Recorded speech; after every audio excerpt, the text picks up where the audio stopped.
People are like, oh, why produce content? Attention spans are decreasing. Attention spans are not decreasing, right? Like people are just very picky about how they spend their time. People still binge Netflix all day long and they pay for that, right? So the concept that we cannot retain people's attention long enough is just saying you haven't produced something of quality in which to do so.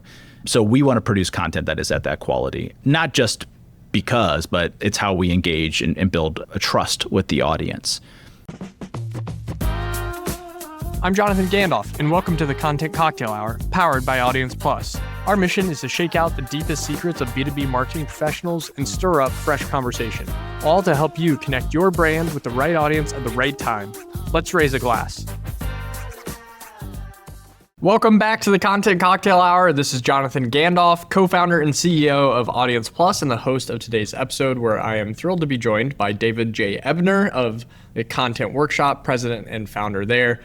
This is your recurring guest now at this point. Maybe we need to get you a t-shirt or something or a plaque, but always enjoying these conversations with David. We share a lot of opinions on the B2B marketing space, and even we've hosted a few conversations where we have differing opinions, but always an insightful and engaging conversation. Today, we're going to reference something he said on a call a couple of weeks ago that really caught my attention. So we'll jump into that in just a few. But before we do that, David, why don't you tell us a little bit about yourself and Content Workshop in your own words? Yeah, absolutely. Thanks for having me, Jonathan. Yeah, so I'm David J. Ebner. I'm the founder and president of Content Workshop. We were founded in 2013 with kind of at the time an avant-garde idea that the artistic side of storytelling could be used in commercial ways in marketing. At the time, brand storytelling didn't really exist, although it had always existed, of course, but it wasn't a buzzword yet. So over the last 12 and a half years now, we have been kind of applying that artistic nature to commercial brand storytelling, and it's going pretty well. It doesn't go out of style. It's classic, right? So yeah, that's what we do every day. We do that with anything with words, graphics, audio, or video. And we like to stretch the imagination a little bit on what that means. Storytelling, been around for millennia at this point. I'm surprised this last 12 years it hasn't gone out of style. Yeah. That's great. So David, thank you so much for joining us. This is the Content Cocktail Hour. We always like to kick off the conversation. What are you enjoying drinking nowadays? Oh, good question. I've scaled back my alcoholic beverage intake since January. I did a dry January and I really enjoyed it, actually. So I'm like, meh, I don't really need these things. However, there are some amazing mocktails out there. Y'all, when you go to a great restaurant or bar, just check out the mocktail list. People don't skip out on quality on these things. So I've been enjoying a lot of mocktails. I had an ube pina colada at a Hawaiian restaurant here in Dunedin, Florida, and it was fantastic the other day. So now I got to figure out how to make that at home. Ube is the purple plate, it's like a root. Right? Yeah. Yeah, exactly. Yeah. I've had ube ice cream, but an ube cocktail sounds So ube delicious. is really interesting. Y'all should look up ube if you don't know it, but it's like a sweet potato, I think, or a root of some sort. They put it in like icing. They put it in syrups. It has some sort of sweet texture to it. So you'll find it a lot in desserts and sweet drinks and stuff. I'm hungry now. Yeah. I'm thirsty. Ube hasn't quite made its way to Central Indiana in a large amount. No yet. ube sorbet popping up down the street. The ube pork tenderloin, only a matter of time. Maybe I could lead the charge there. So, well, cool, David. What I previewed that you said on a call that we were both on a couple of weeks ago is you kind of mentioned this new threshold or barrier for the content that you and the team are creating at Content Workshop. You want to create content that people would be willing to pay for.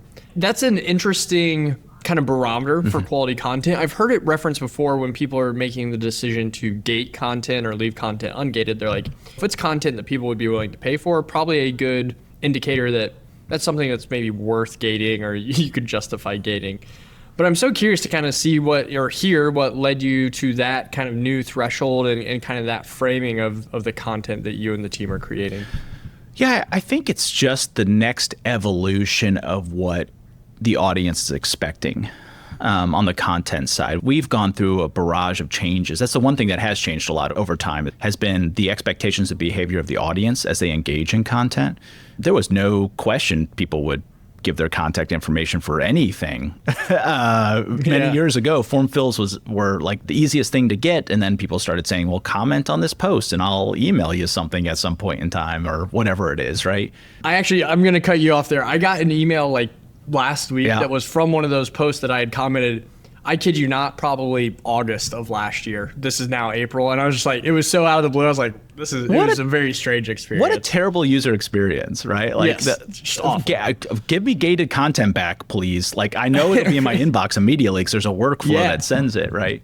Anyway, the next evolution, I think, especially with the prominent evolutions of AI, is that people are going to have a higher threshold of what is acceptable to spend their time on. Right. We've had this argument all the time. People are like, why produce content? Attention spans are decreasing. Attention spans are not decreasing, right? Like, people are just very picky about how they spend their time. People still binge Netflix all day long and they pay for that, right? So the concept that we cannot retain people's attention long enough is just saying you haven't produced something of quality in which to do so. So we want to produce content that is at that quality, not just because, but it's how we engage and build a trust with the audience. So if that's the barometer, if we say, okay, what would people be willing to pay for? Is it something extremely useful, something that solves a problem for them, something that answers a question in their career or provides them literally templates and formulas and all of those things, then that should be our new barrier of entry. It really comes down to people understanding the true value of their time. And I feel like as a society, we're starting to move more and more in this direction. When your time is wasted, we get annoyed and upset. I do, at least, I know. I don't mind spending money and time on things that are valuable. In fact, I seek those things out. I seek out things in which to spend my time on and pay money in which to do so. It's when I feel like it's wasted that I get annoyed. And I think that maybe that's our consumer-based society. We could set that in a side pocket for... That's the next episode. The next episode. But with that being the case, our content should be worth the person's time, which is ever more valuable. So that's kind of why we built that barometer. We're launching a newsletter soon, and the team's like, well, what do we want to put in there? And I'm like, we have to have an opinion about whatever we say. If we don't have an opinion about it, it's not worth us saying. And it needs to be about something we're an expert at, and it needs to be worth that person's time. Literally, in money, it needs to be worth their time. Yeah, I know you mentioned this may be a separate conversation, but you mentioned we sometimes pay to waste our time, right? And there's a time and place for. I mean, I love Netflix. There's numerous hobbies where it's you're paying, and it's inherently to pass time and kind of spend your free time. But the parallel of content that's helpful to your career, you mentioned that as a use case. That's actually something we've talked about at the Juice and now Audience Plus, is that it's interesting for the sports content I like to consume, for the entertainment content I like to consume. I pay for several different apps or different Substacks or whatever that may be. But the content that actually makes me better at my career and will help me advance my career, there might not be higher leverage content kind of in my life, but there wasn't a platform that was helping me find the right content. Yeah. It was still I was carrying the burden. So I think that's just a really interesting perspective of create value with your content. And I think it's also then around the framing and positioning of your content. I like the example you give with the newsletter of this is going to be a source where we share opinions, we share our expertise, and it would be so good that people would potentially pay for it. Maybe a dumb question here, but is there anybody that is putting the content you're creating behind a paywall, or do you see that becoming a future where brands and creators might be leaning into that? Yeah, I don't think we're terribly far from that. I think it really just comes down to understanding what your library of content is worth. Think through for a second, Netflix, right, is just the prime example of paying for content, right? And when they first came out, they were just DVDs sent to your house, right? I was a subscriber early on. Actually, I was subscribed to Blockbuster's DVD thing because they were constantly competing with Netflix and it was cheaper. Yeah. So I'm like, yeah, cheaper. And then they went away, of course. But at some point in time, these studios caught on and they're like, wait a second. Our library of content, it's not just we produced the film, it got people to come into the theater, or we sold some VHSs back in the day. I'm thinking of all the Disney VHSs that we had in the plastic cases, as a kid, right? That stuff has reoccurring value, reoccurring residual value, MRR from your library of content, right? And then what did we see? We start seeing Disney Plus, we start seeing Paramount Plus, we start Ad Plus here, Brand Plus, right? We start to pesky Audience Plus. That's Audience Plus, right? It's a perfect transition, right? So they start to see that their catalog of content has value outside of just the first time that they've created it. It's got residual value. And I think the same should be true for brands that are producing content. If you start to think of yourself as building a library that has residual value, that value can be monetary. Like it can be money, it can be contact information, it can be just eyeballs on your site. It can be a lot of things. It can be media, right? Like maybe it's not pay me money and gated. It's like I'm going to sell ad space in here, right? I'm going to put banner ads in this ebook or whatever it may be, right? I think we're not far from that. I think people would just rather opt making it a better user experience and hope that they buy from them a solution. Right. But long term, there's only so many clients. We have one client who shall not be named, but they literally reaching their goals is very difficult because there's not enough people in the world. That's how large their company is. If that's the case, you have to find other ways to generate revenue. And honestly, if they're producing some very high value content, they could probably turn that into a media play pretty easily. And I think that's been a discussion in the works. So yeah, I don't think they're far from that. The very, very largest brands that we trust the most. Yeah, that's fascinating. Okay, you mentioned earlier some of the formats, I think you mentioned like data reports, content that helps you with your career. Maybe do you have some like more granular examples of content your team's created that does kind of surpass that threshold of content being so good somebody would be willing to pay for it that we could all be inspired by? Yeah, I think this was kind of the foundation of SEO back in the day. It's like what are my problems that I would try to solve? What are my problems at work that I would try to solve? All right, well, let's create some content around that. But then we started to evolve into like longer form assets, things that took more time, like templates that people could apply, right? Think of all the things that people pay for today. People do pay for content today, right? Like they pay for various assets, educational content, they pay for classes to learn how to do things. My opinion, which is not super popular, is give away the secret sauce. Like just give it away. Today, we produce content using a specific method. Why not tell everybody what that method is and allow them to ideate if they can produce content on the same method or not? 9 times out of 10, they're not going to be able to do it. We're still a service delivery mechanism. So give away kind of some of the value of what we produce and bring to the table as a company. And then for those that can't do it themselves, we're going to have an in on that conversation. So we haven't fully unlocked what everything that could include. We could, and we have in the past produced content around teaching people how to use storytelling tactics commercially. We have a whole series of videos on that already that were released years ago and now are in the vault. Let's use a Disney term. They're in the vault, right? Maybe they'll come back around to teach people how to do it. But in the end, I would say anything that is a core competency of your brand or whoever your thought leaders are that work with you, I would start giving that stuff away. Yeah, you mentioned the secret sauce. Yeah. The coaching we always give our customers is give away what you know, and we really mean that in 2 ways. It's one, your proprietary data. Mm-hmm. It's one of those things that AI is not replicating yet.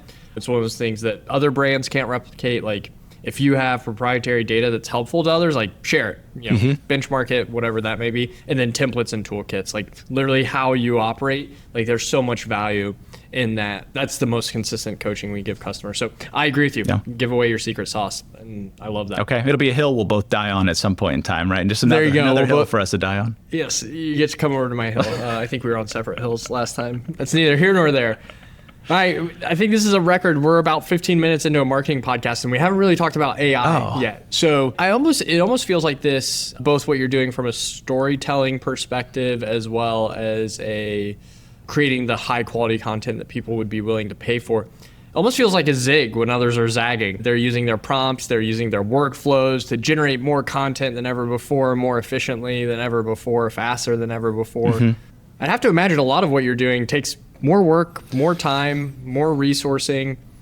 So how do brands validate, maybe if somebody feels like they're stuck on that hamster wheel of content creation and AI workflows, how does somebody kind of validate or build the business case for actually slowing down and investing in content this way? Yeah, that's good. That's a good way of saying it. I think zig, don't zag might be the title of my autobiography. I've just been doing that. By nature, I'm different. Yeah. But I think good marketing, I believe we discussed this before. So y'all who are regular, reoccurring, listeners, go back into the archive and pull it out. But good marketing is interruptive, to steal a phrase. It can even be disruptive. to a degree, Yeah. right?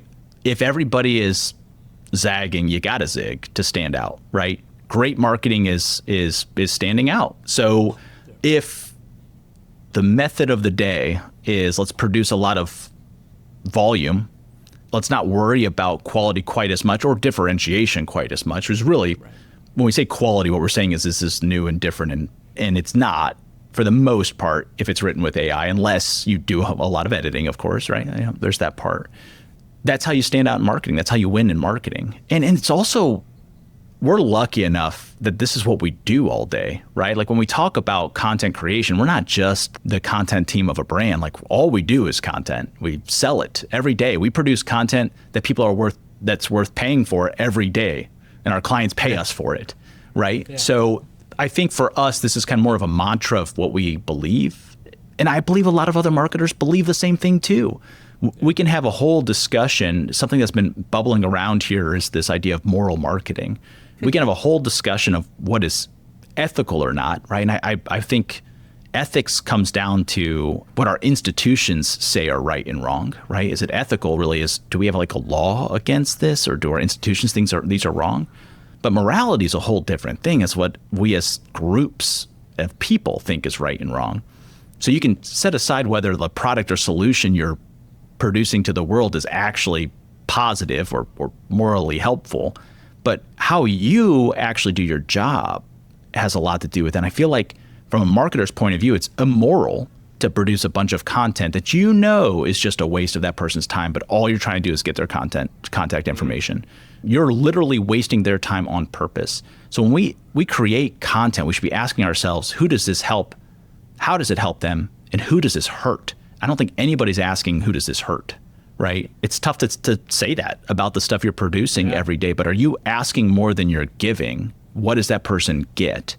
Is something we should talk about. So anyway, in all of that, that's kind of the pathway that we're choosing to go down, is to produce content that has that uber threshold of value, because we all believe it's the right thing to do from an institution and a group of people. Everybody's not going to be able to make that choice, though. You know, Jonathan, it's not going to be up to everybody to decide which direction they go in. And we're very fortunate to be able to zig. Yeah.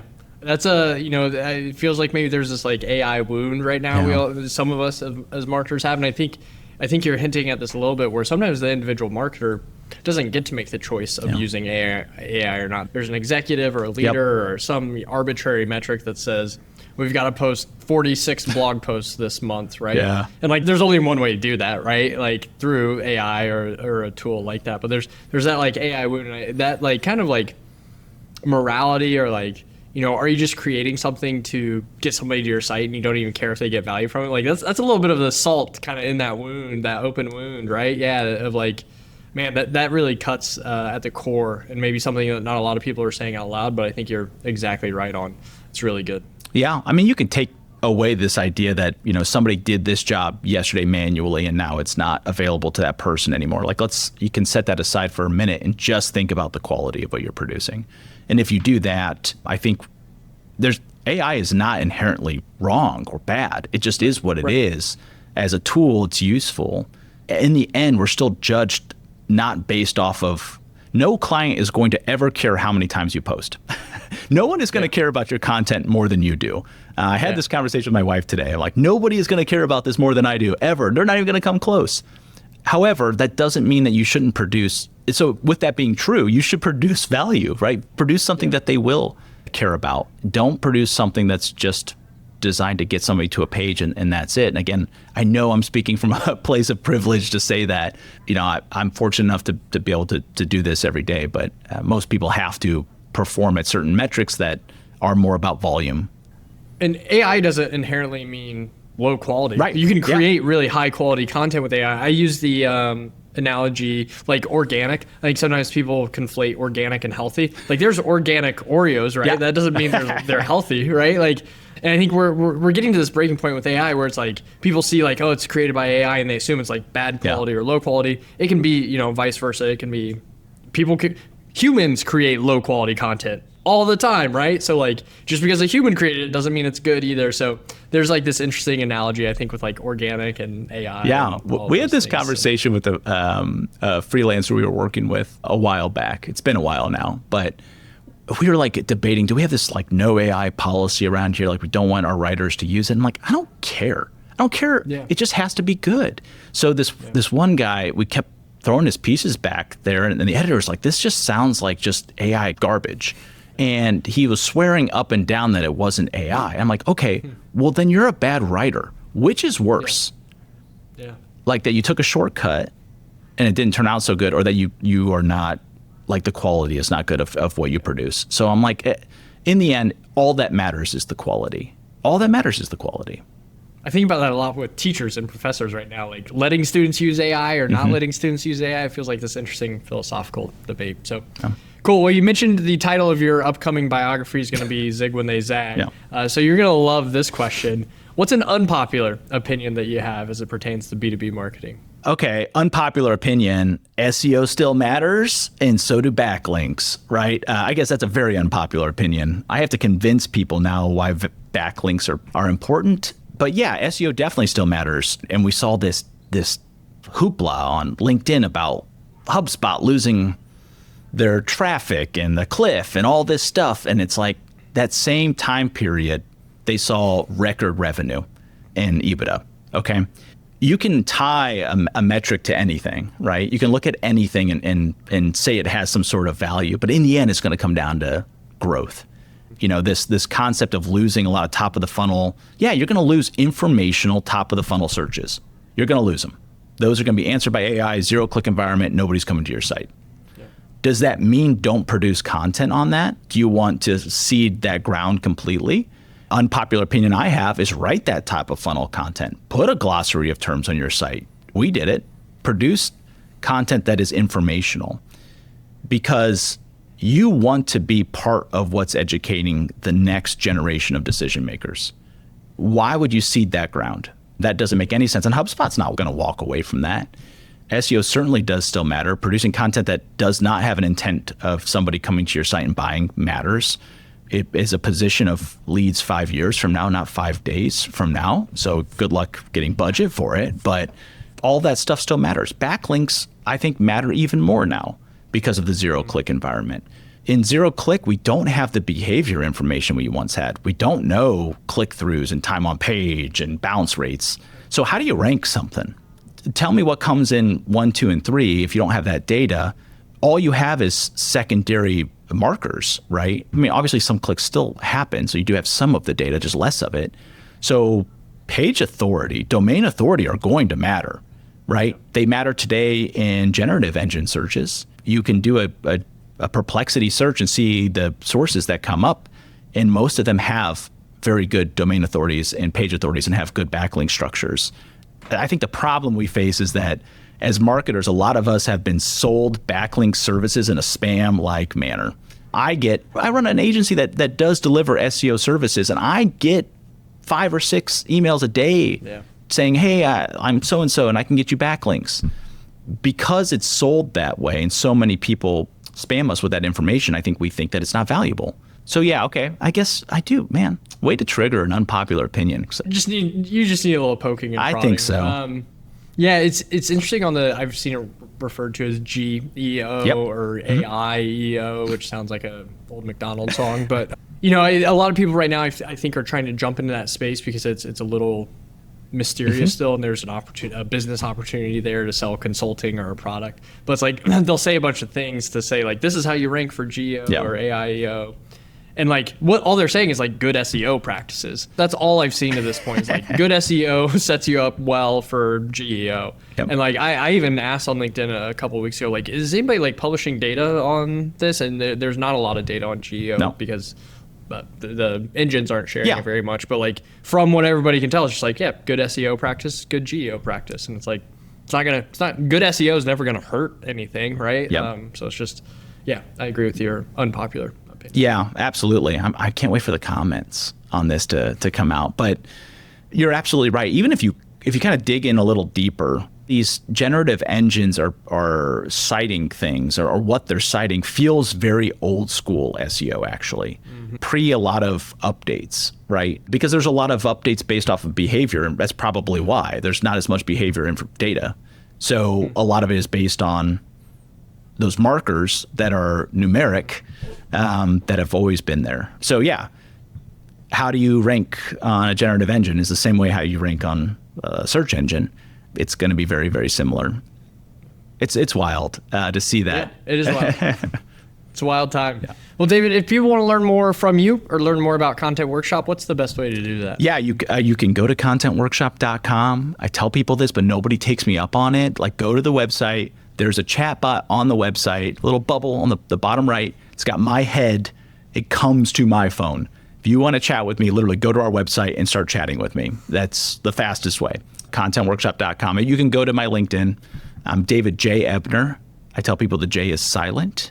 It's an SEO joke. Like, if you search online right now, David Ebner, you get a bunch of stuff. David J. Ebner, all me, all page one, all me. So David J. Ebner on LinkedIn is an easy way to find me. Love that. We'll get all those links in the show notes. Go blow up the chat on contentworkshop.com. Everybody, thank you for joining us. David, thank you for joining us. Until next time, same place. Cheers. Thank you for joining the Content Cocktail Hour powered by Audience Plus. If you want to see more episodes or more resources curated for your role, join us at audienceplus.com. See you next time, same place. Cheers.